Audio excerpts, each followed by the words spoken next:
Welcome to day one of our 7-day journey into trading psychology, where we move beyond the charts and dive into the mind behind the mouse.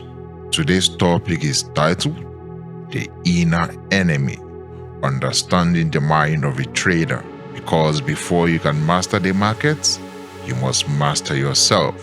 So let's begin.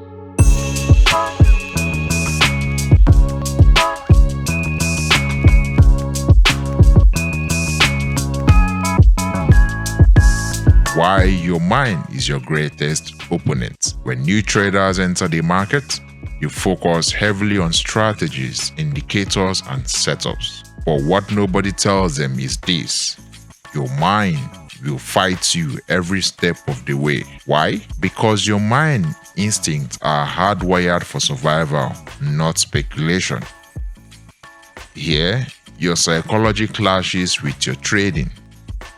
Your brain hates uncertainty, but trading is all about probability. You seek validation, but the market gives you none. You want to be right, but trading requires accepting you are often wrong. In other words, the same instinct that protects you in real life will sabotage you in the market. The 3 mental traps every new trader falls into. Let's look at 3 common psychological traps. 1. Fight or flight. When price goes against you, your nervous system sees it as a threat. You panic, you freeze, you hesitate. What's the solution? Normalize discomfort. Risk is part of the game. Number 2. Outcome obsession. You get obsessed with winning every trade instead of executing a good process.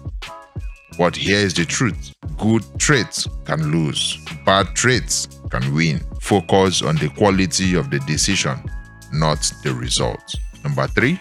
Random reinforcement. You win on a random setup, so you believe it's valid. This creates a false confidence loop. Solution: journal everything. Track why you took each trade.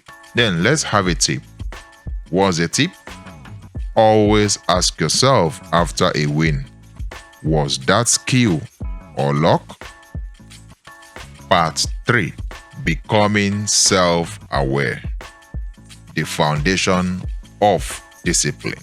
Self-awareness is your first trading edge. You can't control the market, but you can control your emotions.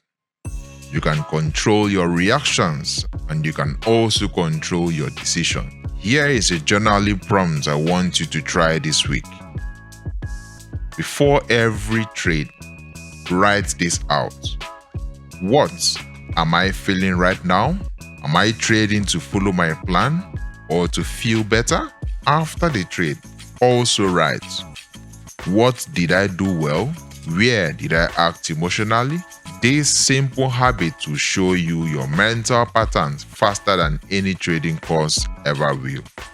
Part 4. Action plan. Building your emotional profile. How can you do this? Let's put this into a real-world application. I want you to build your own psychological profile as a trader.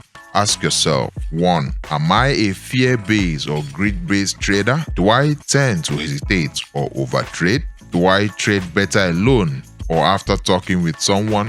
What emotions trigger my worst decisions?